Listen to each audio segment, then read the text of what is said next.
Hey there, friends. My name is Sarah Mastriani-Levi, and I'm here for another wonderful healing conversation. Tonight, we're going to be talking about healing the mother wound, and this is a really unique conversation that William and I were called to have with someone who is not only a dear friend of mine, she is, in many ways, has the energy of my spiritual grandmother, my spiritual mother. She is just a very powerful healer, highly intelligent woman, Ifetayo White. She will be joining William and I, and we are so excited to dive in, to look more deeply into the divine feminine and how we can heal as we're moving forward in these very exciting times. I'd like to invite them to join me now. Thank Hey there, you. guys. Thank you for Thank you so joining much. us. Evening. I'm so excited to be with both of you. You both are dear friends, dear loved friends, and just very important people in my life. And so I'm excited to have this conversation and to really dive into something that I think that probably wouldn't normally have shown up on this specific show, but Right. because of the fact that Ifetayo was open and willing to talk about this, we're able to touch on something that is unique and extremely powerful. So I'm really curious, as you've been watching the show and you reached out to William wanting to share a little bit of your message, what prompted you to feel that you wanted to share this important message and information that you have within you? Well, two things. Two things that I can think of. When I've watched the two of you together, there's an energy for me that is so palpable. The connection is so beautiful, and it draws me in. I love Sarah. I've known Sarah, and I now love William. But when I found the show, I was awed, and it's a format that resonates so deeply with me, and what I have uh, been a witness to so far has touched me deeply. Mm-hmm. So when I don't know, I don't. I usually don't take that kind of a step. I don't. That's just not my personality. But something in me said, um, and I don't know, I had maybe seen William by himself on a show, but I decided I just would be in touch with him and ask I and love ask. that. I love that you did. It makes me so happy. I mean, any chance that I get to spend time with you is such a gift for me. You know that. Yes. But being able to dive into healing the mother wound, the conscious feminine, the conscious motherhood, and to be able to share it on this platform is really powerful and important to me. It's something that William and I, even in our last conversation, discussed about lineage and how ways that I think that people generally don't think about their lineage and how it might be affecting them. Ancestors, it's kind of a word that's kind of nebulous. Who are they? Where do they come from? What do we know about them? We're going to connect to like a country's lineage, and maybe that's my history, my ancestry, and not really understanding the mother wound at all. So I'd love for you to dive into that a little bit and just kind of bring us all up to speed of how we can kind of start to go into this in a way that is palpable and also I think something that people can connect to who may not have any entry point on this topic. Thank you. Thank you for allowing me the space for this conversation. It's very meaningful to me, and in so many ways, because I am a mom of adult daughters, who one of whom is a mother, and I am a daughter and a granddaughter, and a great granddaughter, and so on and so forth. And I have a granddaughter actually too. So I think I know that it was with the birth of my granddaughter, she's 15 now, that over these years, um, the reflection, the contemplation, and the diving into, and actually the commitment to the healing really began for me. consciously. And I was so always aware of the Native American teaching of when we heal ourselves, we're healing 7 generations forward and 7 generations behind us Hmm. in my own healing. So the Mhm. focus, of course, was on my own healing. I wasn't trying to heal my mom or my daughters or my granddaughter. It was focused on me and my knowing that the courage that I was being called to really go deep in my own self and uncover the fears. That Mhm. to me is the main message The of this shadow whole work, right? conversation. Yeah. The shadow work, the Mm-hmm. shadow work, and um, and that's what we are experiencing as human beings who were born of mothers who were born of mothers who were born of human mothers. We have inherited the fears. We Mm-hmm. have inherited the fears, Mm-hmm. and um, and that's what I learned. I learned that in my own journey, and of course, my experience with my mother um, has been uh, a major learning for me. Um, moving from a place of confusion really as a child. My mom was a teenager when I was born, and our her mother was raising both of us Mm-hmm. until she married my sibling's father. And I was really I my grandmother was my mother to me Mm-hmm. for a lot of reasons. And so the confusion wasn't about who was my mother, but birth mother and who gave birth to me. The confusion was the energy of mothering for me, of who was my mother really. Because I felt a certain connection with my grandmother because of the way she related to me, and which was different from the way my mother related to me. And that relationship with my mother lasted our whole lifetime until she passed in '96. Um, and so it gave me a lot. Our relationship gave me so much beautiful instruction as a mirror of my own fears. Hmm. Uh, and an early part in my life, of course, as a young adult, a teenage, as a young adult, passing through the teenage years, I was aware of my mother's fears, but I did not identify with them. I mean, they were like her fears, and that's my mother had that. That's how she was. That's why she was like that. But I didn't see a mirror of of fear, and I say fear in the as um as an energy and a vibration, Mm-hmm. because the fear doesn't have to show up exactly as it had shown up in Mm-hmm. our mothers or grandmothers or great grandmothers. Often it does, but Mm-hmm. it is the vibration, is the energy of fear that is Mm-hmm. what we have inherited. And so the manifestation of that fear could be different. And we could see it Sure. differently in our mothers and say, oh, no, that's not me. Oh, Mm-hmm. no, I'm not like that. Um, and then when you have daughters, you see the fear from the other side. Mm-hmm. Um, when you have sons, you see it. When you have husbands and anyone in your life, you can see the fear that we all carry. And I have been meditating and contemplating about this because I don't want to make such a general statement that it is a truth. I'm sharing from Ifetayo and from my experience. When we look at our own fears, we can almost always look back at our particularly matrilineal uh, ancestors, also patrilineal, because I've learned recently through science that trauma is also passed through semen Mm-hmm. to the mother, to the mate, to the mother.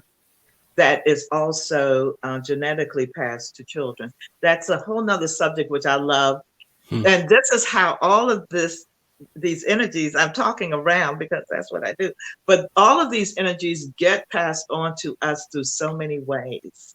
And that is one of the ways genetically we do inherit the trauma of our ancestors' Hmm. fear.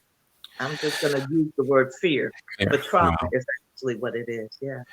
I am I am so in this conversation and honored to be, you know, have a listening for it, right? But also be a part of it.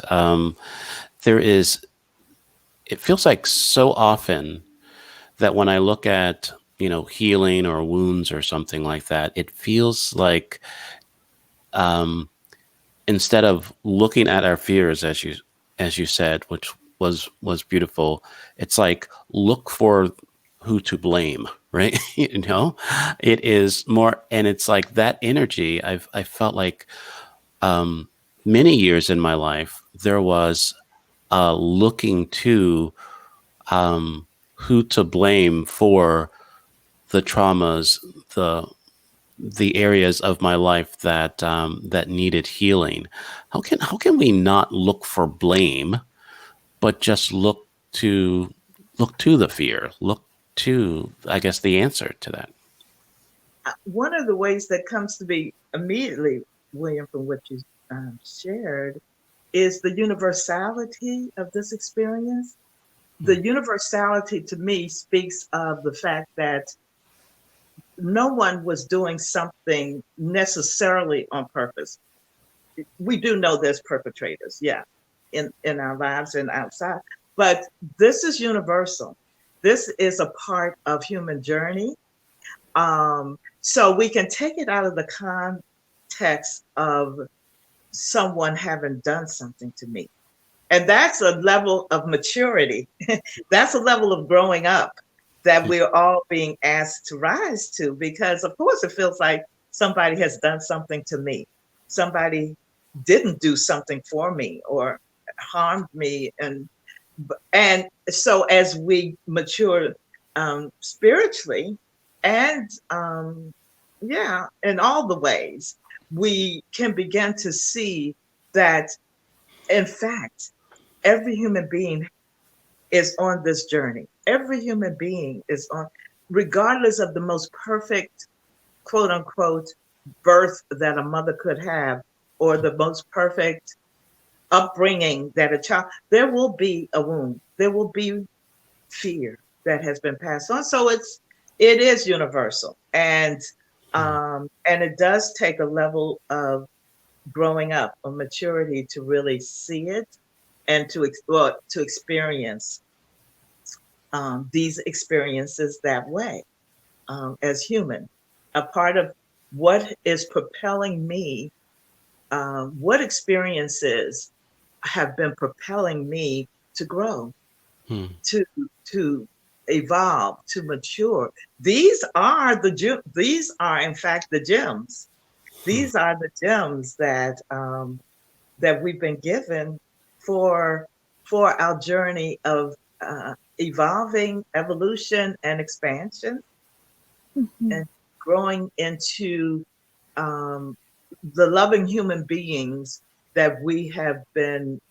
That's our original design, and yeah, I have a question for you. I was just kind yeah, of processing as you're talking.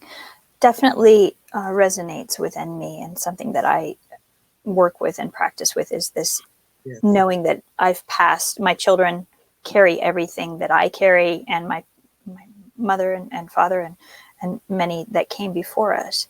But I'm wondering, I know you also as a midwife and a doula, and I'm wondering if you can pinpoint within a woman, pinpoint might not be the right word, but if you could speak to the idea of what happens sometimes in the birthing process for women that triggers a fear or a wound to awaken that she might not be aware of. yes. One of the common experiences, and I think you can relate to this, Sarah. We've never talked about your births, which is a place that I want to sit down with you and have conversation about. Um, the fear of death, is pretty universal. We get to a point in birth where we're like, I can't do this. I don't want to do this. I can't. I'm going to die if this birth takes one more moment. I'm just going. And actually, we're being called to surrender. But the fear of death is one of those, is a big vibration in the birth process. The fear of being harmed is another, depending on the environment we're in, but particularly with hospital births, because there's so many people who come into the environment who we don't know, and we don't know if we can trust them. So when you think about those two fears that produce chemicals in our bodies at the time of birth. Now, of course, the beautiful thing about at the time that this child comes, the chemical oxytocin floods our system. So we don't remember. We forget everything so quickly afterwards. It's amazing. Yeah. And that's a beautiful healing. Not the experience, but the pain we forget. We forget the pain. We also forget I don't know if we do. We can still carry within us that moment when we feared we were going to die. When we feared that we couldn't do this. I can't do this. I just can't do this. My body is not going to. Right. So oxytocin, the birth, and then there's a whole nother, I could do another class on what happens when a mother's separated from her child at birth. That's because, but those chemicals are actually a big part of the healing of the mother wound when we can get flooded with the oxytocin. And it helps to mitigate those intense feelings that happen during childbirth. And one of the things that I teach in this work is creating experiences with our children, with our mates, that will flood us with oxytocin and flood them with oxytocin. This is a part of the healing wound for us all. When we can create experiences which involve intimacy, closeness, touching, singing together, humming together, playing together, cooking together, will bring the oxytocin forward, and whatever we have experienced as wounding with our person, our children, our mates, our friends, that will, again, energetically, chemically, cellularly, help with this wounding. So I've sort of stretched out the response, Sarah, to your question. That was so beautiful. And I also went through culturally how much is missing. I mean, I've definitely lived in a lot of different cultures around the world, and definitely seen the ones that are more connected to the land and to nature have a much closer connection to being together and humming together and singing together and playing together. And then I kind of, as you're talking, I dove into this idea of holidays and when families come together very often after they've grown or are disjuncted in some way, they come together, it seems like, for these holidays. And I think that so often in the minds of the people who organize and host, they are inadvertently trying to create that oxytocin hit of that connection. Right. And yet the people who are participating are not always showing up with that. So many are just like, head down, let's get through this. These are the people who trigger me. I don't want to face these fears because it's probably not going to cause me to laugh and sing and have happy times. I know that's the experience of a lot of people that I deal with. And yet there are other families that they just sit around the table for hours laughing and joking and working in the kitchen, and it's a combined effort, and they're connected to the land and they're connected to how they're how much love goes into their food. And I feel like there's this huge just space between that feeling and the feeling of mandatory holidays. We have to do this. Right. And that has no oxytocin, and people drinking through the entire holiday just to not feel, and how that actually perpetuates these wounds instead of healing them. Do you have any suggestions for people that are aware of that phenomenon, that they're just kind of powering through?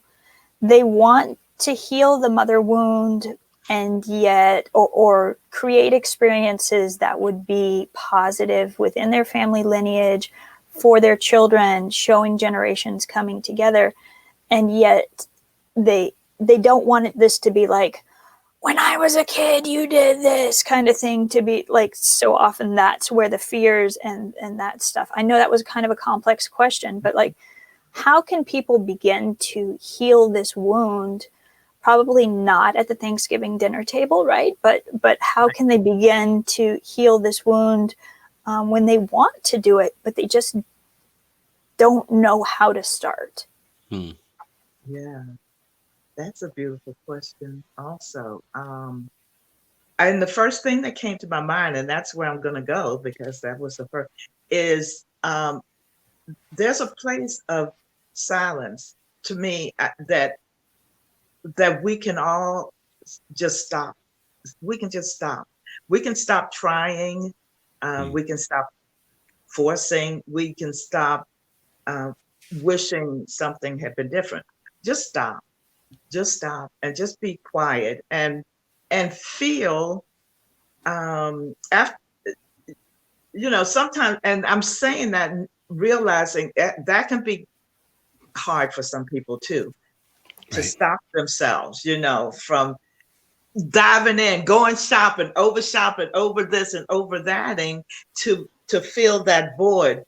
And I am just suggesting that even if you have to take 1,000 breaths to make yourself just sit in one spot for a minute and realize that I'm trying to make something happen that's not real. And it's going to be scary. Wait. Before you go forward, what do you mean not real? Something happened that's not real?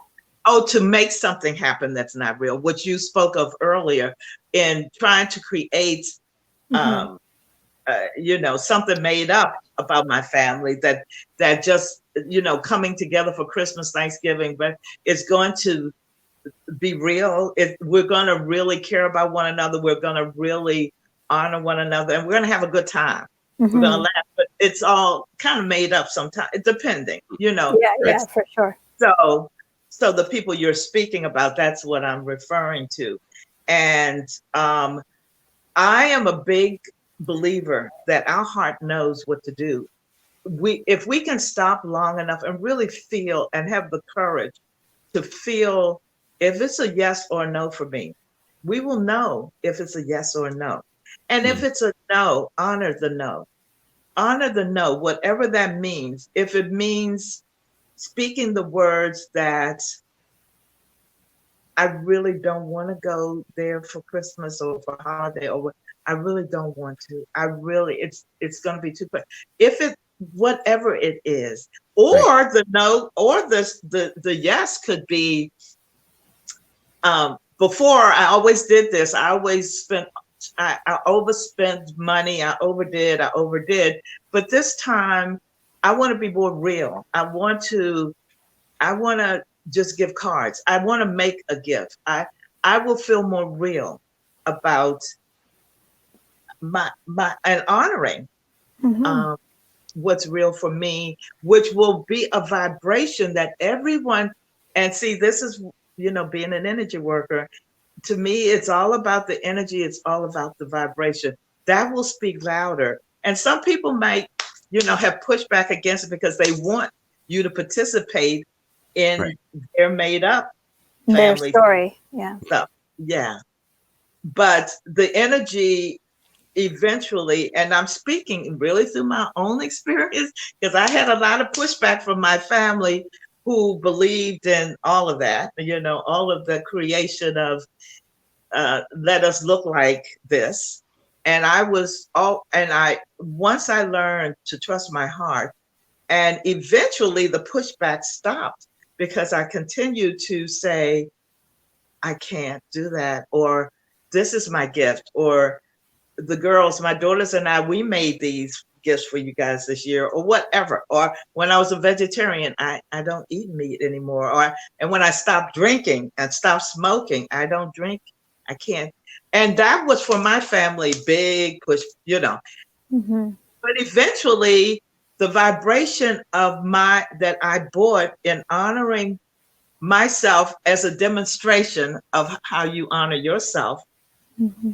has now turned into a whole nother relationship with my family. So that's my response is, if we can stop for a minute and really, really feel the truth for myself, and Right. what is it that I can bring if I am going to come that's real, and a vibration of real love from me to my family. Mm-hmm. Maybe it will be, saying to my mom, let me come and help you make the sweet potato pie, or what, the Mm-hmm. macaroni and cheese. I really want to come and do that. And she might look at her like, you never wanted to be in the kitchen before. Well, so Right. maybe, Mm-hmm. maybe there's a game. If you Mm-hmm. love games, my sister loves games. So what we do, and it brings so much joy, the children and all of, we just laugh and have a great time. It just has, you know, created this space of enjoyment that we all share in. We don't all share in all of the pieces of the Christmas holiday, Right. because we like, they're different things. But yeah.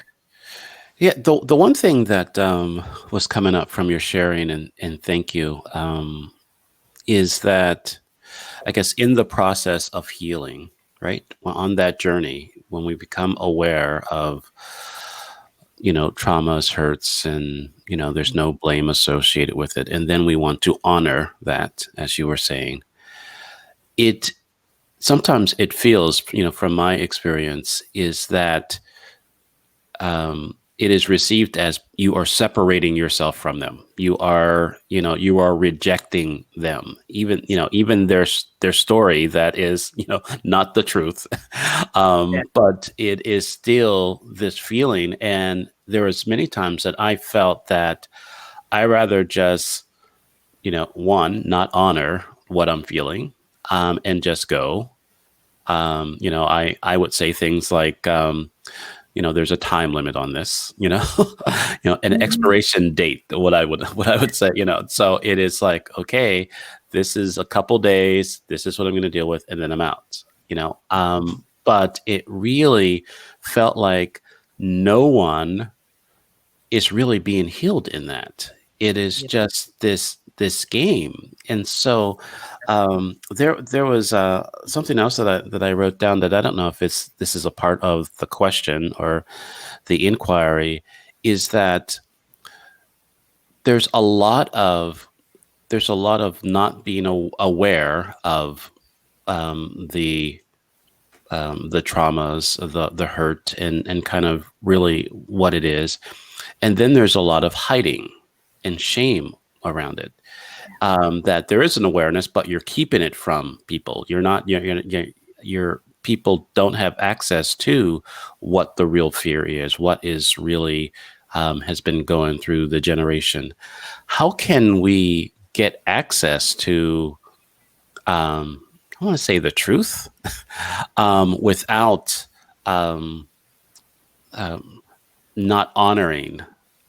I think I'm reaching an age that a lot of things that I have been trying to learn about my family, I'm not going to learn until they die, or or I'll never know, type of thing. It's like this is my feeling. Like, people are going to go to their grave with it, or it's going to come out because the holder of it is now no longer here. Yes. And I I I'm I get what you're saying, and I hear you, I feel you, William. And my response, there's you had several levels of questions, and Yeah, I know. I'm sorry. it's all right. That's fine, because that's how I roll, you know, a circular person. Um, and going backwards in a way, you're not going to know everything.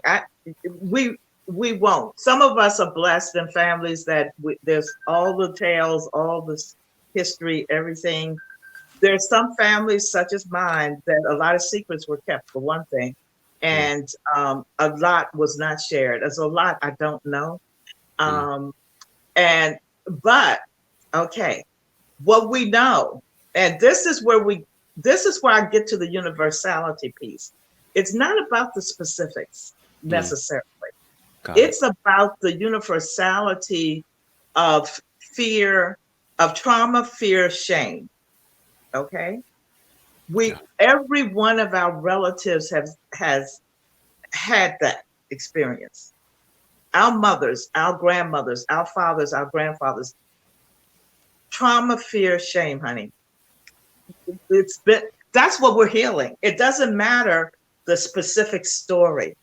Okay. And that is what relates me to Sarah. That's what relates me to you, William. That's the oneness of where we're all trying to get to in in the reality of our connectiveness. We all are carrying the inheritance. And so what we need, what is called for us, is to heal where that lives in us, or what we know of those experiences.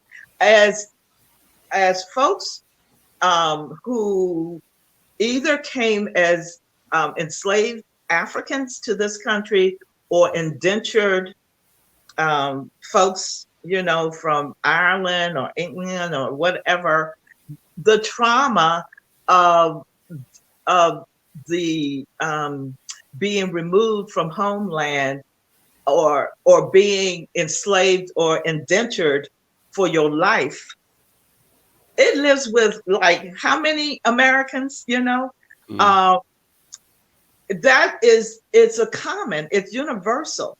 We know that we had mothers and grandmothers and great grandmothers who um, had been sexually abused in some form. I mean, that it's a part of what the inheritance of this country. mm, Um, we know that there have been men in our lineage who were not able to express their full manhood, and shamed into believing that they were not human, were animals, mm, or that they belonged, their minds, their intelligence, their hearts, their souls belong to some other human being. mm. I mean, we all have these universals. So regardless of whether we know the specifics or not, um, and I'm going back to, we know that our mothers, our grandmothers, every woman has had some experience in birth that has brought her to a point of fear. Mm. You know, it could have been fleeting, or it could have been a very traumatic experience, and chemically. So that's my point is, um, yeah, we might not get the whole story, you know. And a part of my story is that my mother, uh, I was never told that I had a different father than my siblings. I always knew it because of my intuitive self, that the father who raised me was not mine, but everyone denied that when I Mm. asked. And I was 51 years old when my mother died, and her sister shared with me about the father who was my biological father. I got his name then. No one ever up to that point, and I was 51. But Wow. there was that part of me, I always could pick up on my mother's fear. I mean, my mother, I was very aware of, she had a lot of fears around sex, around women being abused and taken advantage of. These were her fears, and a lot, she passed them on. They came to me for me to heal myself of, regardless of whether I knew the details or not. Hmm. I always had this feeling that I was fighting for my life.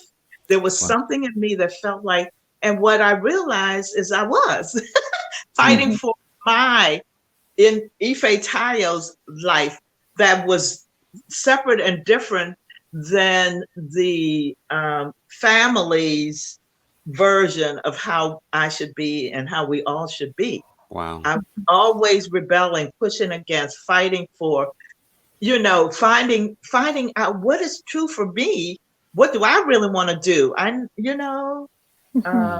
My mother had this thing when I was in high school. She would always say, "You're going to Howard University, you're going to become a teacher, and you're going to marry a doctor." This was, this was her. Yeah.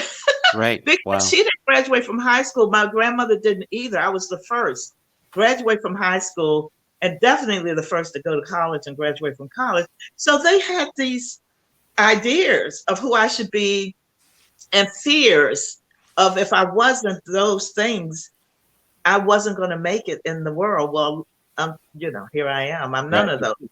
I went to Right. Howard University, but I didn't do any of those other things.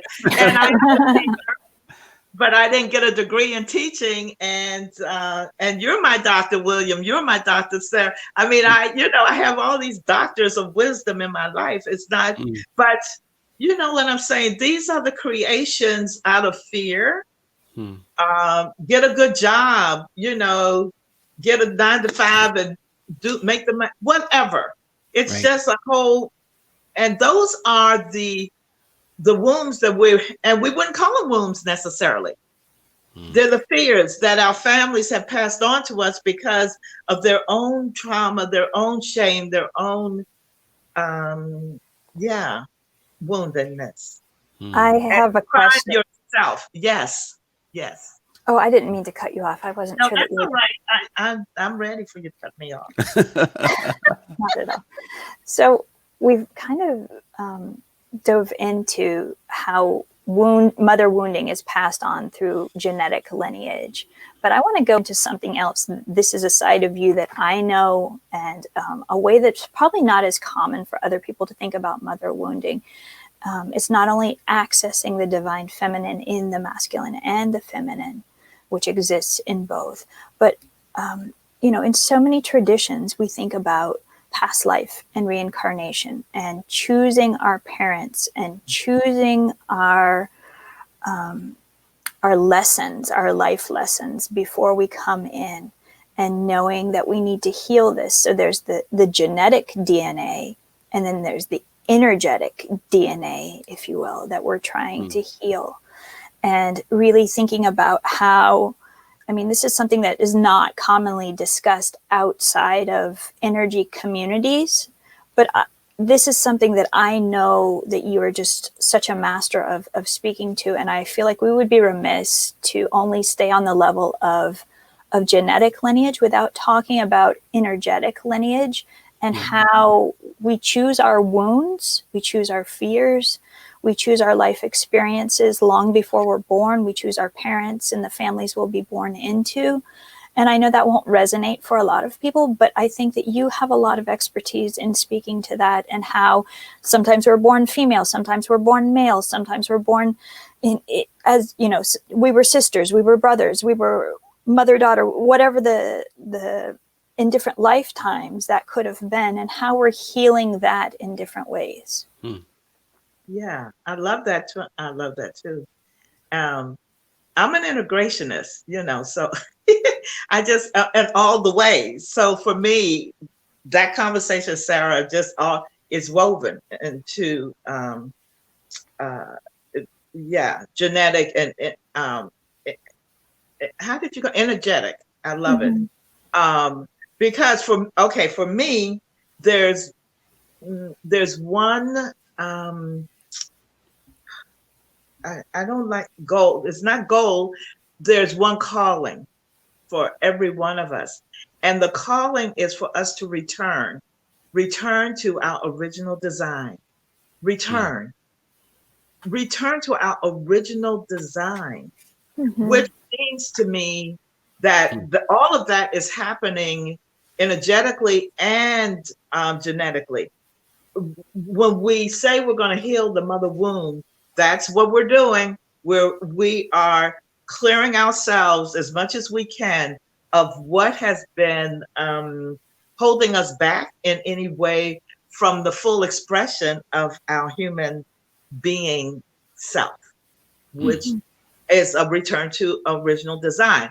Energetically, in my understanding, we all originated from the heart of the great central sun, from the heart of the one. We were all the lights. That's our original design, pure light, pure creativity. So in choosing, as we were gifted the power of choice, in this, I don't understand the whole mystery of it, but I'm speaking from what I understand. We were gifted the power of choice to experience separation of our divine yin and yang, of our oneness, to experience what it's like to be embodied in different galaxies and planets and places. This was the gift that we were given. So in all of these millennium of experiences, at some point, and maybe it was from the beginning, I don't know, the request of our hearts was to return to this divine design, this original divine design. So keep returning back, becoming lighter and lighter, freer and freer, um, becoming less bound by the physical and material. That's the energy part of it. But it's all the same for me, the energetic returning and the genetic returning. It's we approach it maybe differently. I don't. I do all the work. All the work for me is energy work. So even making choices for me of whether to go here and do that, it is a vibration. I can feel the choice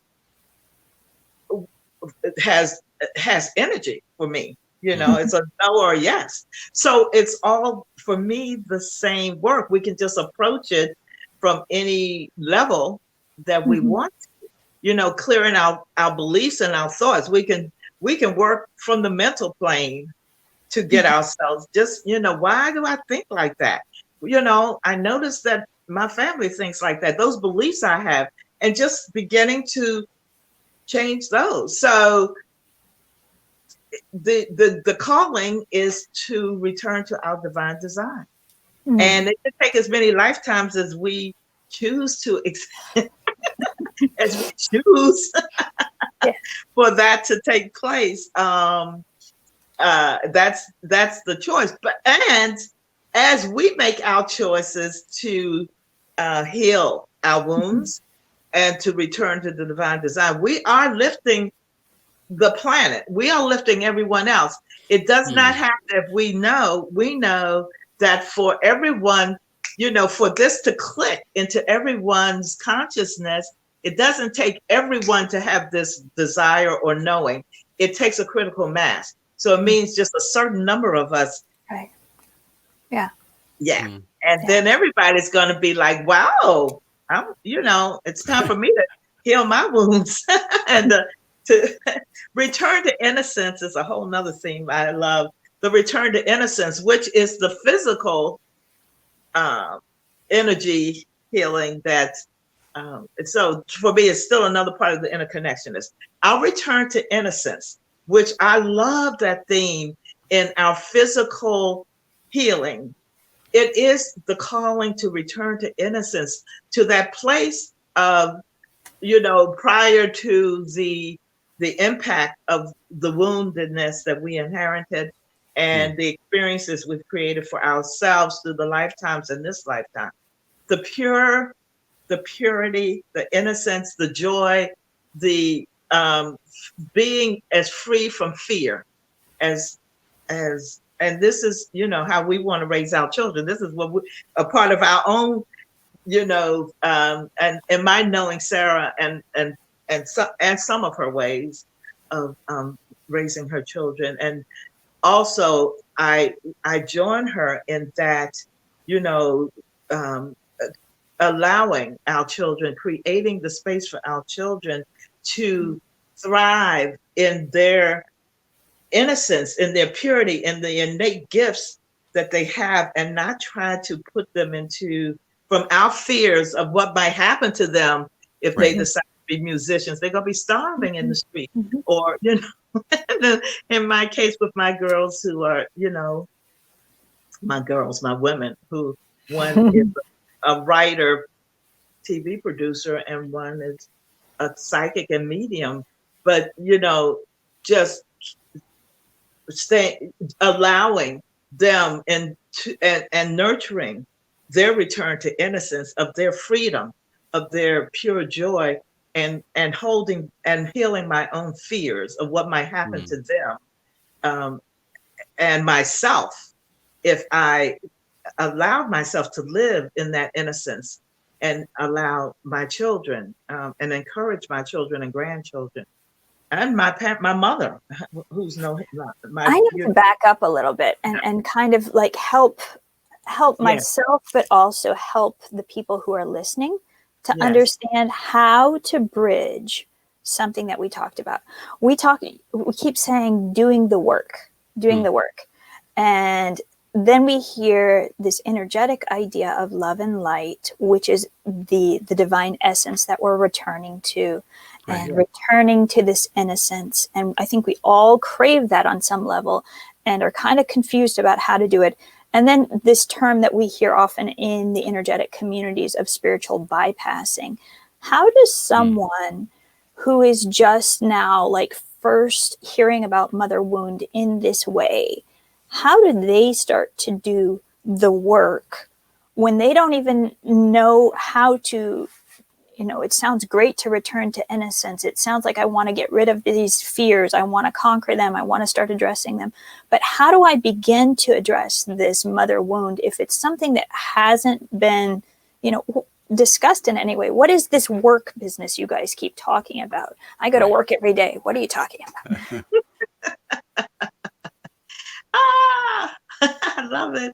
There's so, again, I go to these different levels in responding to with the beautiful offering that you just made, Sarah, and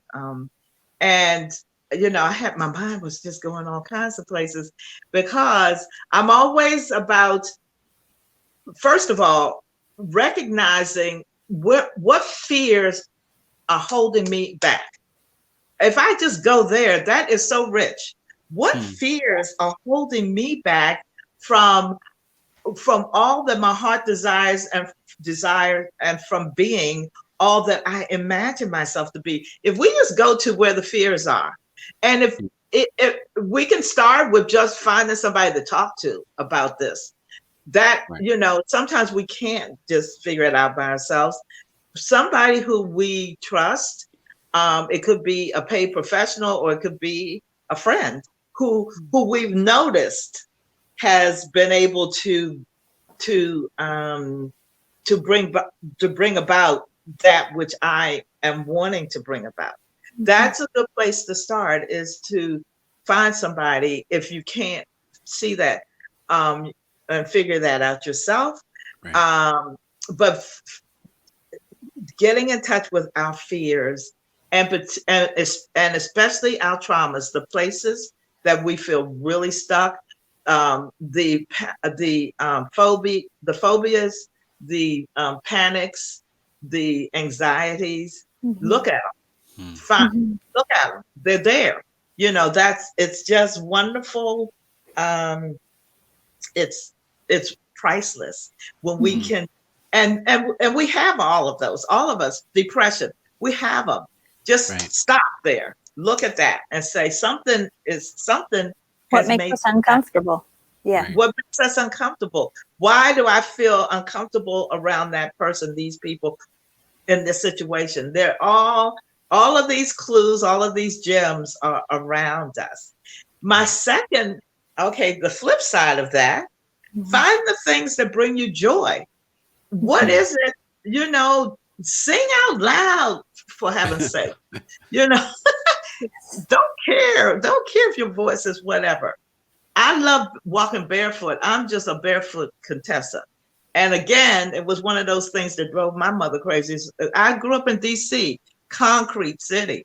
Why are you always barefoot? Why don't you ever want to wear shoes? I don't know. I just love it. So whatever it is, find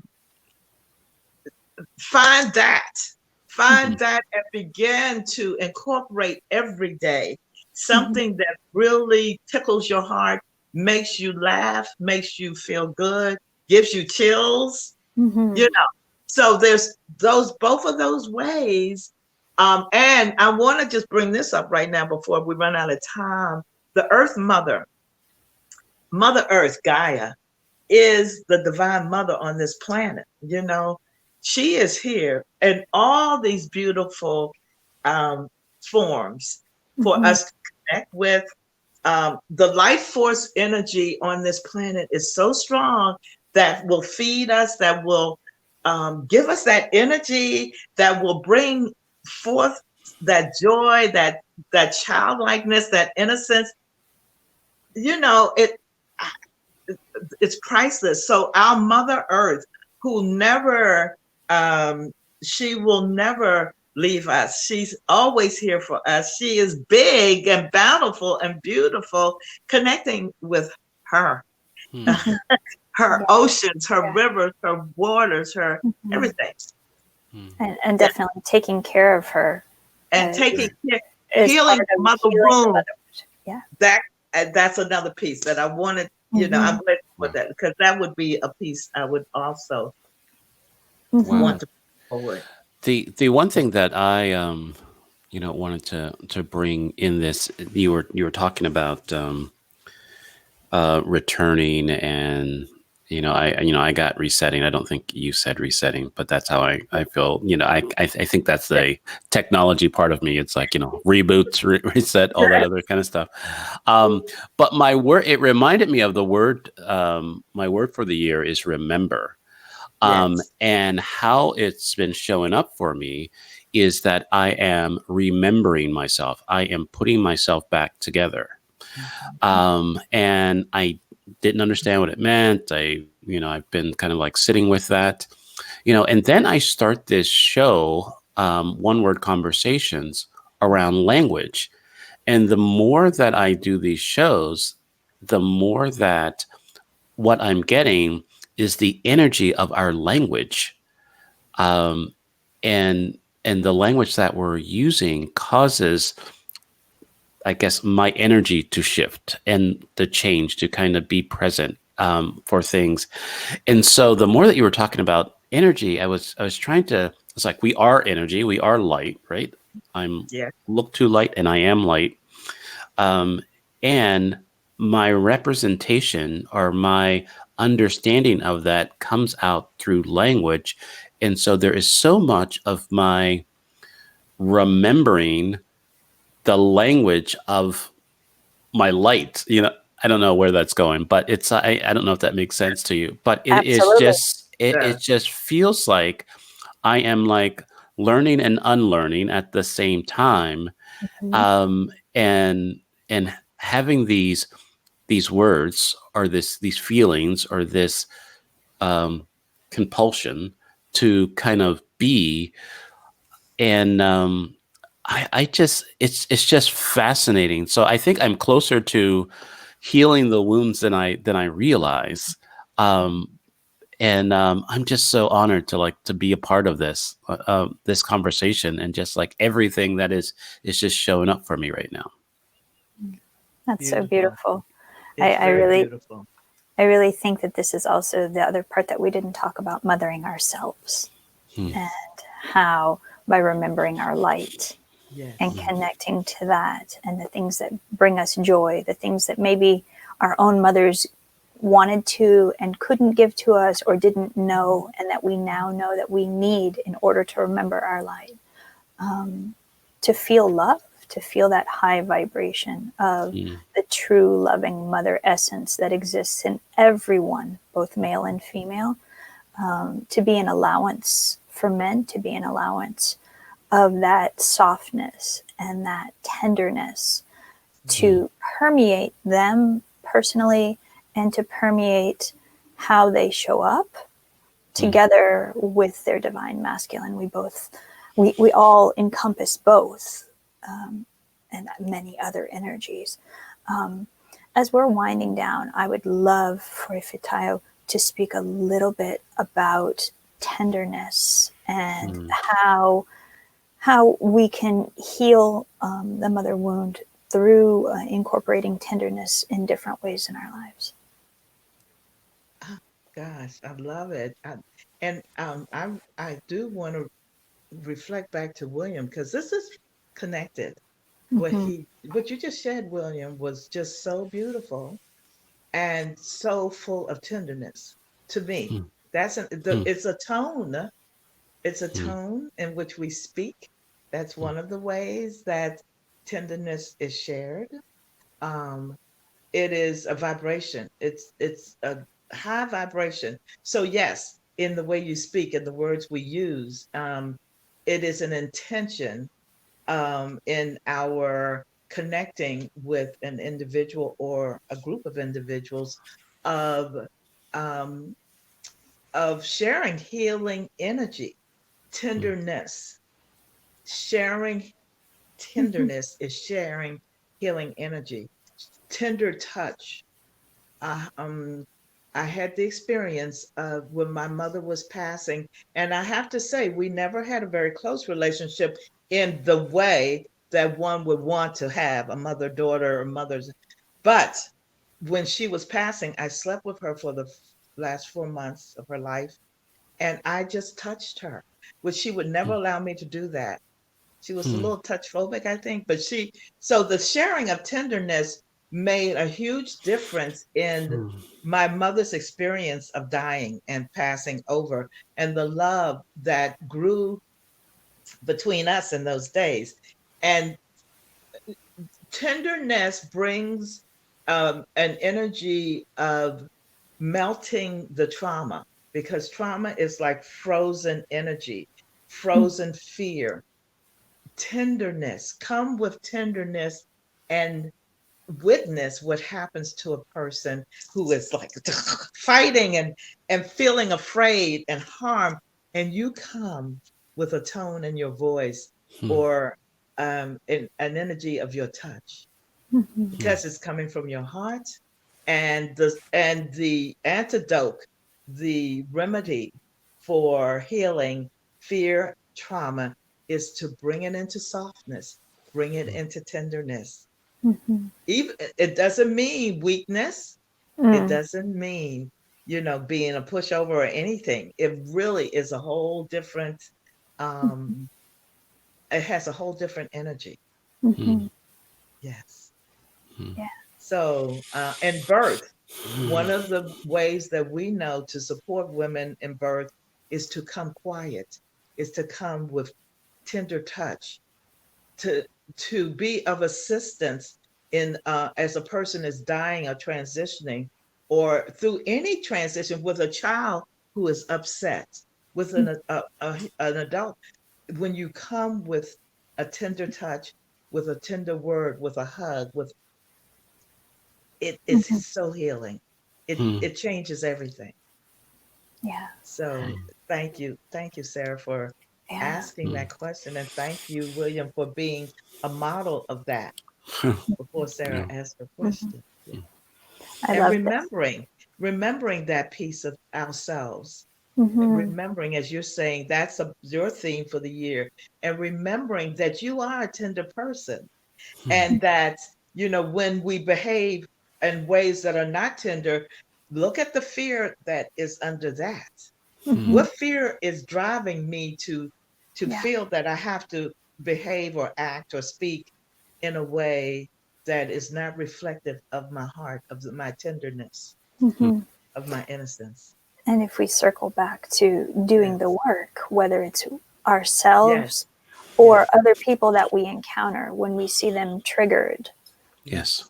in order to bring awareness to their own healing in ways that they might not, instead of meeting them with the same energy that they're coming at us to perpetuate the fear, the wound, the whatever the thing is that they're feeling. If we can meet it with tenderness, the likeliness of a healing conversation or a healing interaction to occur is so, so much greater. Hmm. Yes. This has Yeah. been just absolutely beautiful and insightful. I would love for our viewers to know more about you. They can find you on social media under your name, but you're also leading a course that they may want to learn more about within the realms of conscious motherhood, about womb healing. And we will put links to that course in the description of the show for anyone who would like to know anything else. Yes. I would just love to take a couple of minutes as we're closing out and just kind of reflect on some takeaways, because I feel like that's so critical for people who've watched this and just enjoyed the conversation but are not sure how to put things into play in their own lives. William, would you like to start and just share some takeaways? Yeah. I guess the biggest thing that I got, that's coming up for me is um, looking at our fears, and what they are teaching us, and inviting us to do, and to be. And I've gone from denying my fears to hiding my fears, to sitting with my fears. Now I'm being asked to look at them, right? And it is just from that place I can really have the compassion, um, of not just myself, but the people that were in my life, and around me, and that I get an opportunity to interact with. So that's how I'm leaving this conversation. And thank you very much Mm-hmm. for giving that. Mm. Ifetayo, do you want to share some things? Well, mm, oh gosh, so much. I do want to share the woman that you see now, Ife Tayo, 75 years old. I was I was racked with fear as a child. I was a stutterer. I couldn't speak. I couldn't I couldn't express myself. I couldn't speak. I had anxiety. I had depression at 4 years old. Hmm. Um, fear is has been such a gift for me to become aware of in myself, and to grow out of the blaming someone for this, for me being like this, and to just really bring the focus into myself of, I don't want to be like this for the rest of my life. What can I do to change this? So that really has been the motivation and underlying um, healing call Hmm. for me and in my life. And that has motivated me to share.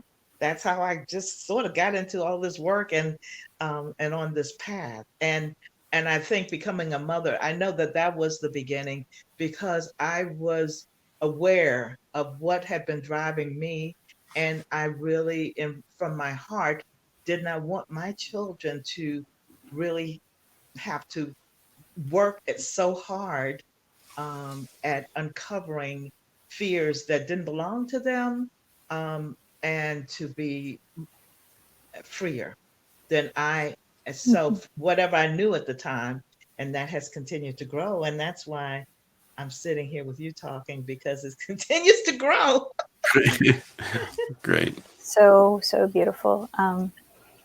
my takeaways from this were definitely to, I think that oftentimes when I feel vulnerable or I'm in a conversation that goes to a level where it's deeper, it's more intimate than just the regular street conversation. I think there's a part of me that shows up with a lot of tenderness and just doesn't always feel like I can speak my truth because I want to nurture that tenderness so much. And and still, I'm feeling like I need to extend that same tenderness to other people and to, I always try and do this, and yet there's another level of awareness that Mm. as I'm doing my work, I can help them to do their work by continuing to show up from a very tender place and to be an allowance of, is this really their wounding? Is this something they came with? Is this something they need to heal? Am I just a safe place for this to show up now? Right. Because it's time for it to heal. And the power of just being able to hold that for other people so that both ourselves and others can heal was a really powerful thing to reconsider in my heart. I just want to take time and extend huge gratitude for the time that you've shared with us, Ifetayo, the wisdom, the beauty, the magnificence of the Divine Mother that you represent in so many ways for me and many others. The gift of you just being with you is so meaningful to me every single time, whether it's in person or now on camera. I just love you so much and am so grateful for the person that you are, the person that you've become. You healed for your daughters, you healed for women like me who see you as such a mothering, grandmotherly figure that is just such a tender, loving guide. So thank you, thank you. I know that this will be a very meaningful conversation for a lot of people to hear. So thank you for taking time. I love you. I appreciate you. Thank you. Thank you both for holding this space. I love you both. Thank you. Yeah. Blessings. Okay, thank you, William. And I would like to thank all of the listeners who joined us on the show today. And we hope that you'll leave comments if you would like to join us for a healing conversation. If you have something meaningful to bring to the table, please reach out, because we love talking with people who are on this healing journey, who are committed to making a difference in this world and to sharing their gifts with other people. We thank you all for your time and your patience and your understanding and your deep listening to incorporate the things that have shown up here into your own lives and to step into this evolution of where we are becoming as a society, where we're going, to allow this to be a part of the lessons that you take with you. Thank you. Blessings to all. Blessings. Thank you.